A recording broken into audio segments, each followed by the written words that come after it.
Good morning. Hopefully we are going live. Let me just refresh. Yeah, it does say that we are live in Duckie's stamping starter. So good morning. I'm just waiting for it to come up on the laptop to be able to see what you can see, because I don't think I've done a live on this phone with my camera in this orientation, so it may be that I've got the camera angle completely wrong. We shall see. That's not looking too bad actually. So good morning, my name is Helen Jennings and I am an independent Stampin' Up demonstrator based here in the UK. And I came onto this Facebook group a few weeks ago and did a bit of an introduction about myself. So hopefully you'll have caught that. If you haven't, just a really quick recap. As I say, my name is Helen. I'm a Stampin' Up demonstrator. I've been a Stampin' Up demonstrator for nearly 6 years, but have been card making a lot longer than that, probably in the region of about 17, 18 years. So a little bit of experience of card making. And so with these videos, the idea is that we're going to be going back to basics. We're going to be looking at things like ink and paper and stamps and the differences and what you can do with them and which adhesives to use and all of those sorts of things. And then what I will do with these videos, they will sit on this Facebook page, so you'll always be able to access them there.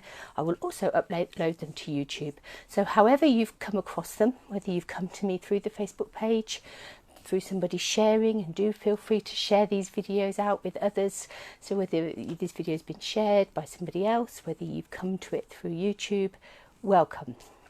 And wherever you are in the world, welcome. Obviously some of the things I'll talk about may be more specific to sort of the UK market.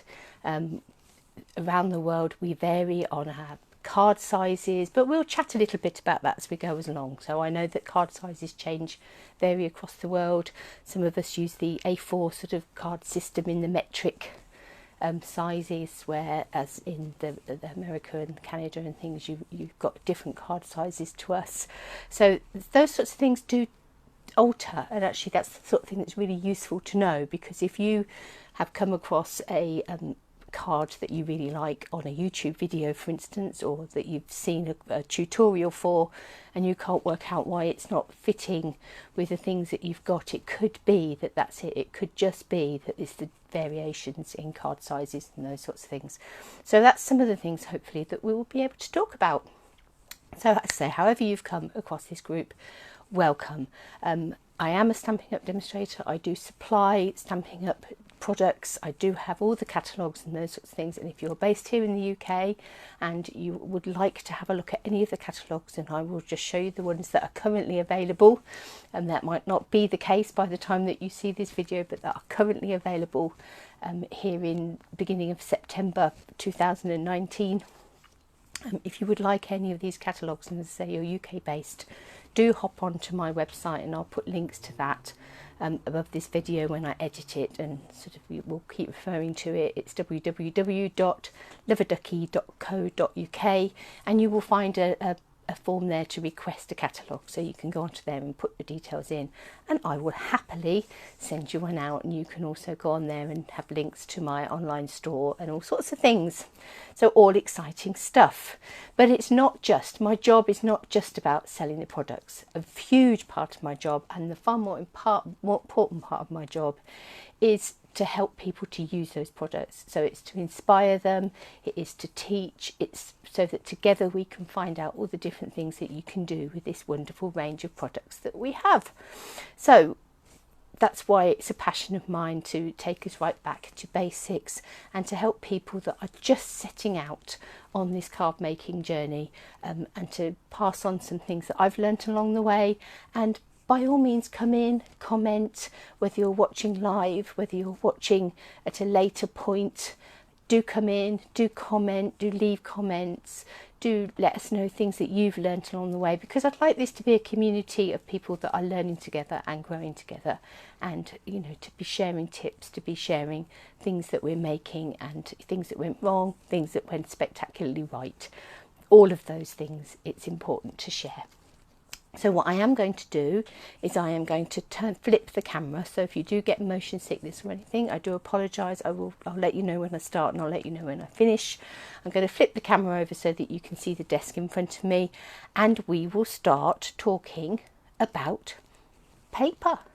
What better place to start? So I'm going to move you around now. So I'm going to start to move the camera.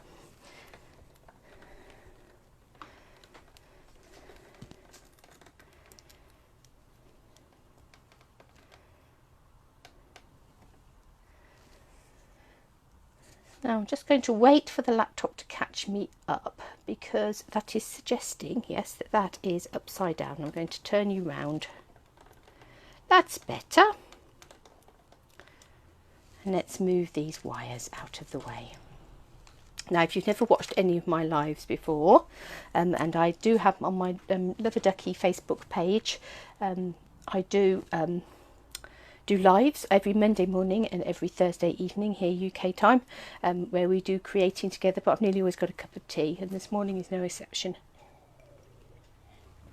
So a quick slurp of my tea. What you'll see in front of you is the 3 current catalogues. What we have here is we have, excuse me, I'm just turning the sound off on my phone because I realise that's still on and it might start pinging at us. We have our annual catalogue. Now the annual catalogue is just jam-packed, not only with stamps and paper and ink and ribbon and all of those sorts of things, but also with inspiration. On every page there are projects that have been made that, you know, you are free to copy, that are there to inspire us. You might not have that stamp set, but you might have something similar that you could create something similar with. Creativity's calling is what they said on the front of this, as it does on the front of the autumn winter one. Creativity definitely is calling. So obviously the autumn winter one, it's got our Christmas products in, Halloween, autumn, it goes through to, it's got a few things in there for Valentine's Day, so that you can be getting ready for that as it hits, and New Year and all of those sorts of things. So everything for this sort of coming few months, and that catalogue is live until the 2nd of January 2020. And then the other little brochure that we've got, which if you are brand new to stamping may be of interest to you, is this Experience Creativity. Now we're very aware that these have a lot in them, and if you are just starting out, that can be a little bit mind-boggling. So Stampin' Up have produced this Experience Creativity little brochure, and what it's got in it is, it's not very big, but it's got a few little kits in it, so all-inclusive kits. It's got your stamp and your cardstock and your ink, but it's also got bundles of products. So what they've done is they've got a stamp set, they've given you suggested things that you might want to buy with it, and one code that enables you to get the whole lot, including blocks and ink and embellishments and all of those sorts of things. You've got ideas of the projects that you could be making, and you've got a YouTube video that you can go to see those things in action, and that goes on throughout the catalogue. You've got this stamp set with these lovely magnolias, you've got your blocks and your inks that can go with it, some memory and more cards, you've got these lovely flowers and cakes, again more ink blocks, and obviously you can pick a mix. You can decide that you quite like that stamp set, but you wouldn't want those colour inks, so don't order that bundle. Choose a couple of different coloured inks. This one is with watercolour pencils if you choose the whole bundle. And then in the back there's some suggested added extra things you might want to get you started. And it says here, talk to your demonstrator. We are your creative coach. So a creative coach bringing you into a creative community. That's what we're all about. So if any of those things interest you, as I say, do get in touch, do go onto my website, do request a catalogue, do go and have a look at my online shop. And if you're here in the UK and you haven't already got a Stampin' Up demonstrator, I would love to help you. If you have got it not in the UK, or if you have already got a Stampin' Up demonstrator, I would still love to help you. That's not a problem. I'm here to hopefully help to inform and share ideas and those sorts of things. So paper. Paper is surely paper, isn't it? And the answer to that question is obviously no, otherwise I wouldn't be doing this video. So we're all familiar with, you know, this is just a piece of copy of paper. I've actually got some helpful information on there that I'm going to need in a minute, but just a normal piece of copy of paper. I've got lots of different cardstock here that we're going to be having a look at and we're going to be talking about. But paper is really the backbone of everything that we do, whether it's our card bases, whether it's paper, the decorative papers that we're putting on the top, whether we're using papers to create bags and boxes and those sorts of things. Paper is our mainstay, so it is important to get our paper right, because if that's not right, everything else will sort of fall by the wayside. And as I've said, I am a Stampin' Up demonstrator, so I will be talking Stampin' Up's range of papers, but you know what, most of what I say will go across the board, whoever's papers that you're looking at. Now, one of the things you might have heard people talking about in terms of paper is a paper's GSM. What on earth is GSM? And you might have heard people say, oh, it needs to be 180 GSM or it needs to be 300 GSM. What on earth is GSM? GSM actually stands for grams per square metre, and it is exactly that. What they have done is they have taken a standardised size, so a square metre, and they have then used that as a basis by which to weigh paper. So obviously, I think copy of paper, I went to look it up before I started whether there was anything on the packet, but it's probably about 40-60 GSM, something like that. So it weighs around about, 40 grams per square metre. Obviously, the heavier, the bulkier, the sort of thicker, the more sturdy your card is, the more grams it's going to weigh per square metre. So that is why you hear people talking about GSM, because it's useful to know what your cardstock weighs in order to know whether it's going to be up to the job that you want it to do. Now, in order to create a card base that's going to stand on your mantelpiece, ideally you want it to be at least 180 GSM. So if I was creating a card base, I wouldn't use a cardstock that was under 180 GSM. Now, our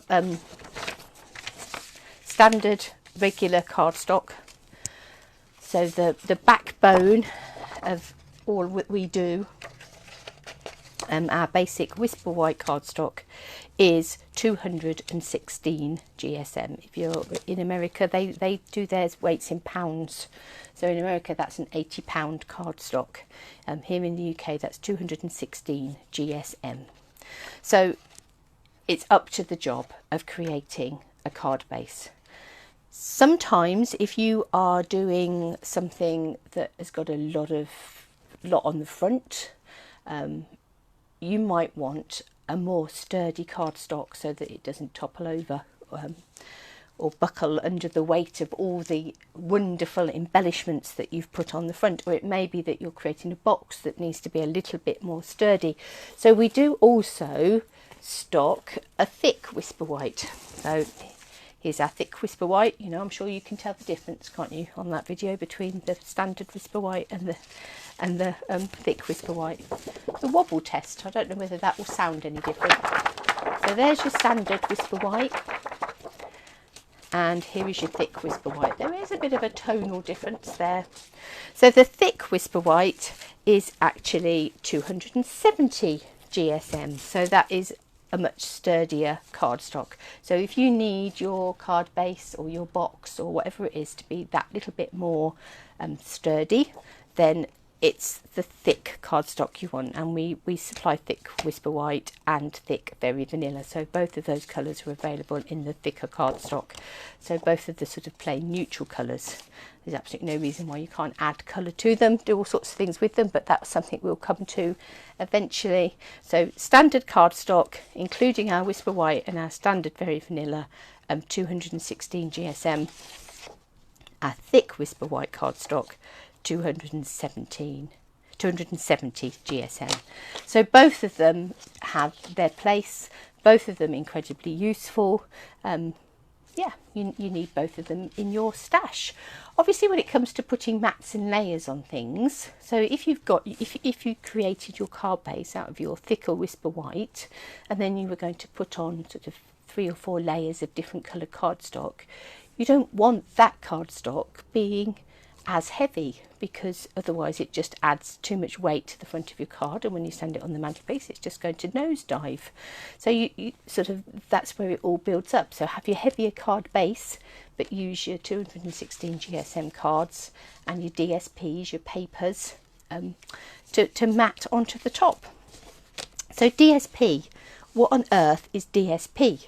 DSP in Stampin' Up language stands for Designer Series Paper, and that is all our beautiful, and I've got lots of different patterns here, it's all our beautiful papers, all our lovely double-sided papers. So they're still, you know, a lot thicker than your average copier paper. Our guesstimate, wasn't it, that's about 60. So our DSP ranges from about 150 to 160 GSM. So if push came to shove, you could actually make a card base out of this, and you can make, it makes wonderful bags and those sorts of things. So it by no means is a thin paper. It is sort of ranging on the cardstock weight itself. So it's a really good sturdy paper, and it means that you can score it and do all sorts of things with it.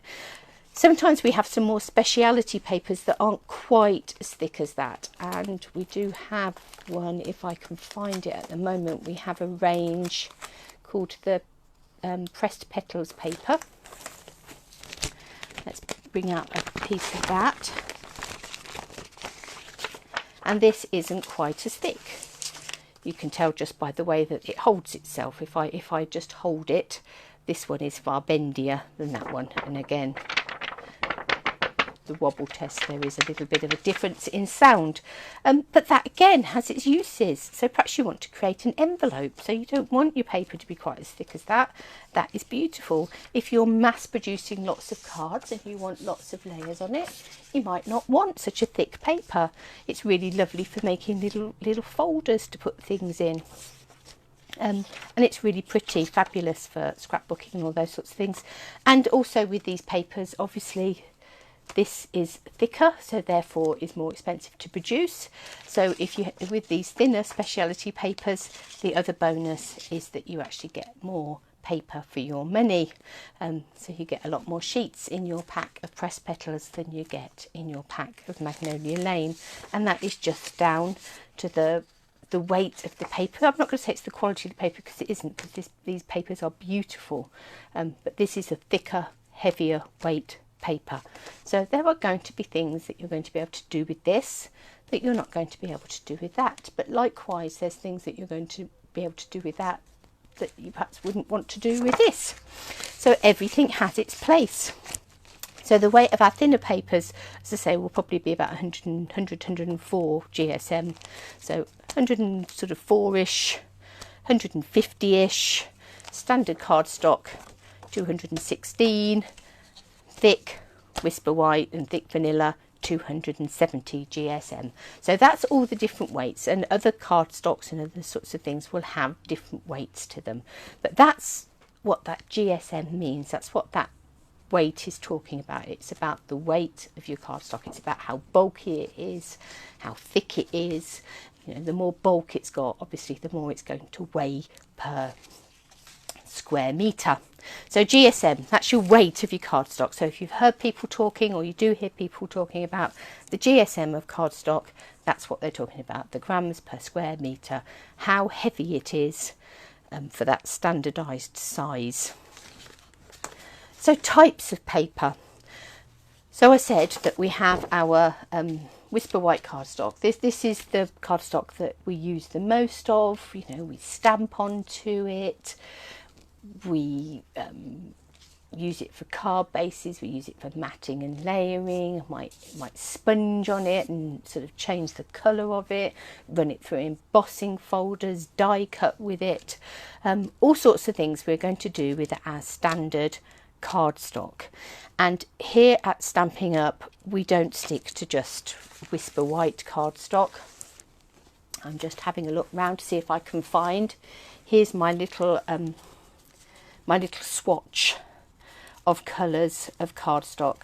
So here at Stampin' Up we don't just have one colour of cardstock, we actually have 50 different colours, and then there is white, very vanilla, black, very vanilla and whisper white, thick cardstock, and then you get some speciality ones. There's a shimmery white cardstock in there, and there we also do a watercolor card, and we do a vellum, and we will look at those later. So lots and lots of different colours. We have a range of colours, so our neutrals, our brights, our regals, and our subtles that sort of tend to carry over year after year, and there's 10 colours in each of those ranges. And then we have what we call our in colours. So these are 5 colours that will just be around for 2 years. So they come in, they hang around for 2 years, and then they're retired. So there's the 5 colours that are the 2019 to 2021 in colours. And then if I flick here somewhere, we have the 2018 to 2020 in colour, so these will retire next June. So those are those in colours. So lots and lots of coloured cardstock. So yes, we've got whisper white, but we've also got coloured cardstock. Now then, coloured cardstock varies. All of our card is smooth. So it is very smooth cardstock. You'll know, do you remember sugar paper when you were at school, how bumpy that was? So card does vary in how it feels. And if you're going to be stamping onto card, you want it to be a smooth cardstock. And if you're going to be colouring with your pens and all of those sorts of things, you need it to be a smooth cardstock.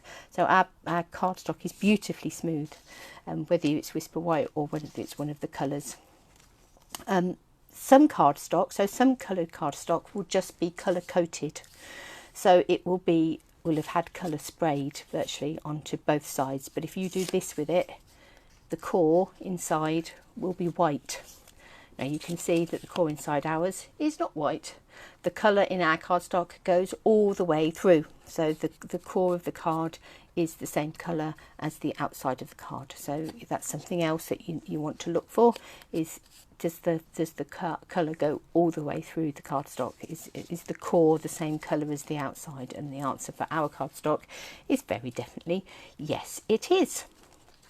So we use our coloured cardstock for making card bases, for making mats, for doing die cutting, all of those things we can use our cardstock for, as I say. And you've got this huge range of colours, the 50 colours plus the whisper white, the very vanilla and the basic black. So every colour there that you could possibly dream of, really. And the lovely thing about all Stampin' Up products is that then that coordinates with our papers and everything else across the range. So what other papers have we got? So we've talked about our basic cardstock, we've talked about our thick cardstock. Now, if you're stamping onto card, as I've just said, you want a nice smooth card base to stamp onto. But what about if you want to paint? So if you want to use your watercolour pencils and add some water to it, or you want to use your inks to paint with, which are things that we'll be talking about in future weeks. If you are doing that, you don't want to be using your standard card. Beware that the sun is now shining through and we've got a lovely shadow. You don't want to be using your standard card if you're going to be adding water, because what it will do is it will break up the surface of the card and it will go all bobbly, and you may have experienced that. So so if you add water to normal cardstock, it will go all bobbly. So you need a specialised card if you're going to be adding lots of water to a project. Or lots of moisture to a project of any sort. So we have a couple of options. Now, one of the options is our shimmery white cardstock. Now, it's obviously very off-white compared to the normal whisper white, and it probably is not necessarily going to show up on camera. It might, though, with that sun shining, you might catch that there is a bit of a sparkle to this card. So it is indeed shimmery, and that in itself is rather lovely. Sometimes it's just nice to use the shimmery cardstock to have that bit of a shimmer in the background. But the other lovely thing about our shimmery white cardstock is that it's coated cardstock, so it will tolerate a goodly amount of water. So if you are doing something with watercolouring, if you are using pigment powders and spritzing or any of those sorts of things, the shimmery white cardstock will tolerate that. So, you know, if you need a flattish based card, you don't want it to have a textured finish, but you want to add water, then absolutely the shimmery white cardstock is the way to go. So yeah, use that a lot for watercolouring and watercolour pencils and all of those sorts of techniques for stamping on, and we'll talk about the different inks you need to be doing that at a later date. Now I am here going to throw out a disclaimer because I haven't yet got any of the new watercolour cards. So Stampin' Up brought out a new range of watercolour card in the annual catalogue in June, and I haven't yet got my hands on some, and I ought to do that.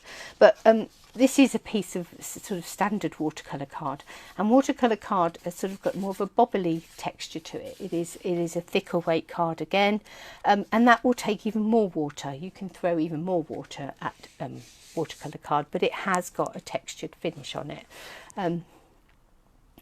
But that's what you need. If you're going to be adding water to projects, you need to be either using your shimmery white or you need to be using your watercolour card. And, you know, who doesn't want to be adding water as time goes on, when we start playing with things like inks and watercolouring with them and pigment powders, you're very definitely going to want some cardstock in your arsenal that will take water. So those are the ones that will, shimmery white and your watercolour card. We also have things like vellum. So here's some vellum cardstock. So vellum obviously gives you sort of a nice opaque sort of finish on it.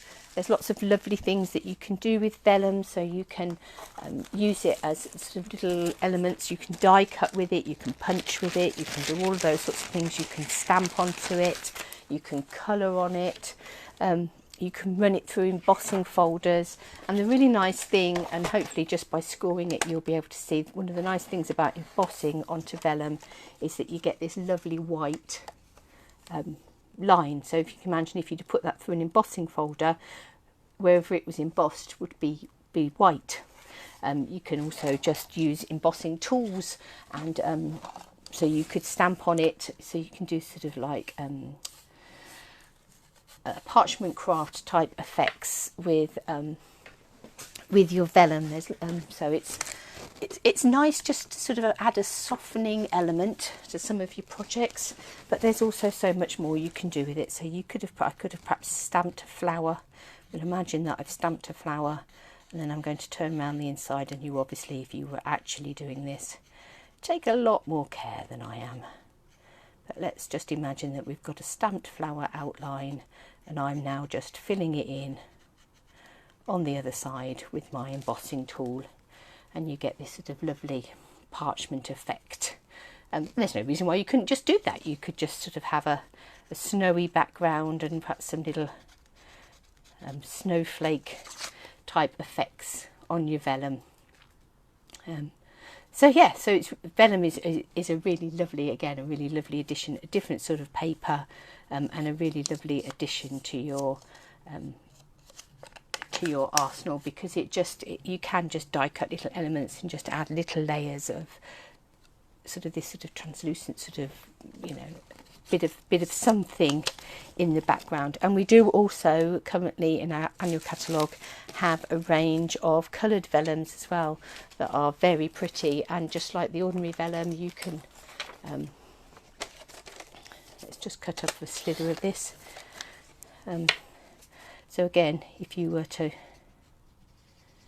emboss on the coloured vellum, again you get this sort of white effect. It's more white on that side. Look, that's quite exciting, isn't it? You could almost write in that, couldn't you? See, we learn as we go along, don't we? There we go, look. How's that? Coloured vellum with writing. And this vellum is sort of, it is a more subtle colour one way than it is the other. But yeah, so that's coloured vellum. In the past we have had things like glossy cardstock that's really useful for putting different inks and things on. We've had furry papers. We also have foiled cardstock. So here's some of our copper foil. And we also have glimmer paper. So this is like our glitter paper, but the glitter does not come off. So you don't get glitter all over the place, but you do get that glittery finish. Some of our papers, particularly some of our Christmas ones, are beautifully foiled. So you've got your designer series paper, but it's got foiling added. So many beautiful papers and cards that you can use for all sorts of things, and you will find those in ranges all over the place. So paper very definitely isn't paper. And apart from anything else, designer series paper, I love the smell of a newly opened pack of designer series paper. Just like some people love the smell of new books, I love the smell of new paper. Now, one of the things I wanted to talk to you about was actually scoring and folding card. So here I have a piece of our crumb cake cardstock. Let's have a look at what measurement that actually is. So if I was making a standard card base here in the UK, a piece of A4, this is half of a piece of A4 card, so I would cut it at 14.9 centimetres. It cuts my piece of A4 card in half, and then I'm going to score it. Now I've got the old Stampin' Up trimmer here, but you can do this on a scoreboard or just with a ruler and an embossing, some sort of embossing tool, or a old ballpoint pen that's had the ink refill taken out, anything sort of rounded ball tool. So you can make a score line. So have something soft underneath, a bit like that foam mat that I've got just now, this squidgy foam mat, and a ruler and some sort of ball tool. But I've got my scoreboard here, so I'm going to actually score this card at 10.5 centimetres. Now, knowing which way is best to score card, paper is obviously made up of lots of fibres of plant material. You know, we know that, cut down, you know, paper's made from wood or flax or all sorts of things. So fibres sort of melded together to create the paper, and obviously the smoother the paper, the better the quality of it. But those fibres have a grain. So just like if you do any sewing and things, you have a grain in your fabric, you have a grain in your paper, and it is you do get the best results from scoring against the grain. With really good quality card, and with our card, you can go against the grain and still get good results. But if you want the best results, you want to score against the grain. How do you know which way is going with the grain? You do the bend test. So if you take a piece of card and bend it, so that's quite bendy that way. If I take it that way, it is harder to bend. So I get more resistance that way than I get that way. So that means that way is the way that I want to score it to get the best results. And obviously that works beautifully with our cardstock if we're making standard size cardstock, because we've cut it in half against the grain, and we're going to score it with the grain. So there is our nice bendy test. So that is one way of testing which way, and that's probably more important if you're cutting up a piece of 12 by 12 cardstock, because obviously with our A4 cardstock, you know, there's sort of almost like an obvious way you're going to cut it. If you're using a piece of 12 by 12, obviously it doesn't matter which way you put it down on your table, it's going to look the same size, but you can then test to see which side has the most resistance.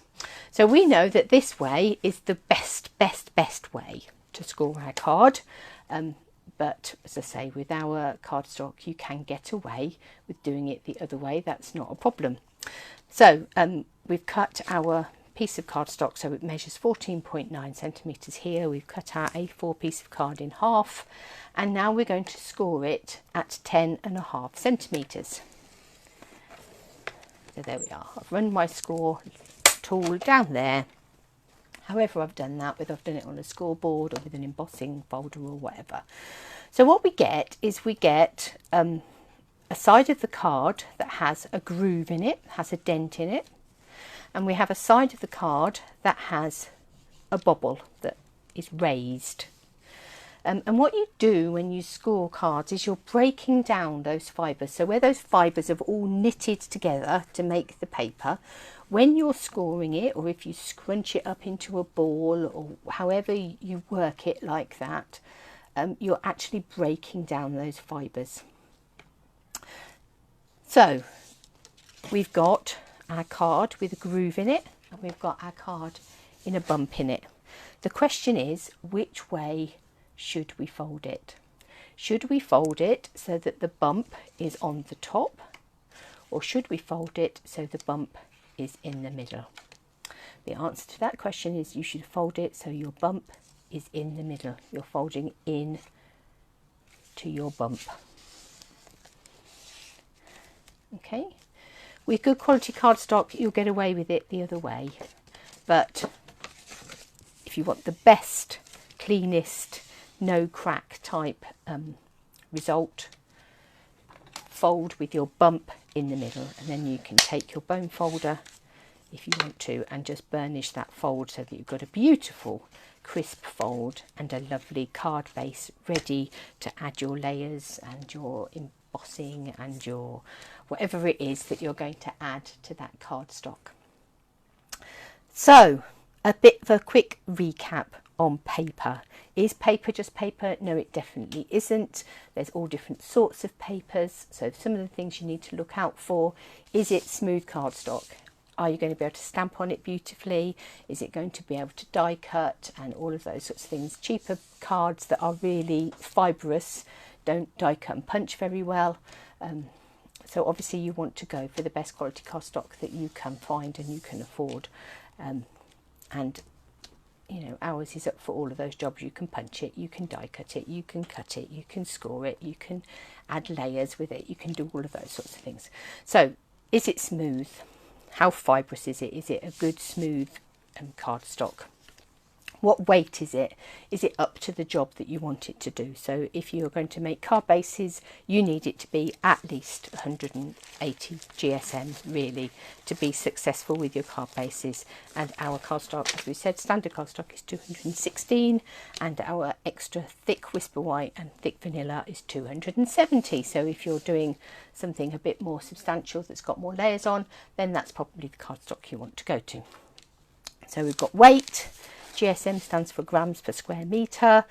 We've got the different types of cardstock. So we've got standard white, we've got all our different coloured cardstock, we've got extra thick cardstock, we've got vellums, we've got patterned papers, our designer series papers, we've got watercolor card, and we've got our shimmery white cardstock, which is that coated cardstock that will take water.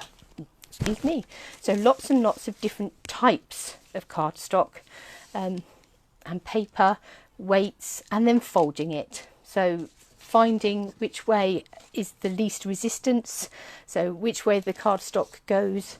I'm just going to have a look actually, see if I can reach, will my microphone stretch far enough for me to grab a piece of 12 by 12 cardstock. Not sure what colour I'm going to get, I'm just grabbing a piece off the top of my pack. So here's a piece of 12 by 12 cardstock. And doing the bendy test, you can very definitely tell which way is the way that's going to give you, which way the grain is going, which is the angle of least resistance. So have a play with that, pick up some cardstock and have a bend. So finding out which way your grain goes, because where possible, you want to go with the grain. With our cardstock, because it's a good quality cardstock, you will get away with going against the grain, but if you can, go with the grain. And then once you've scored it, look at which side has got the raisy up bobbly bit, which side has got the dent in it, if you like, and fold it so that the bobble is in the centre. You're folding into the bobbly bit. Hopefully that has been useful. Do comment, do let me know what you thought, and if there's any other tips that you've got, anything else that you've learned along the way that I haven't thought to mention, do come in and mention it. And as I say, there's my website, www.love-a-duckie.co.uk. Do come on over and visit. I have my blog posts there for more inspiration, as well as details about classes and things, and you can request a catalogue and you can shop from there. So do come and say hello, and thank you for joining us today. And I'm going to come back in next Wednesday morning, where the plan is that we're going to be talking about ink. So hopefully see you then.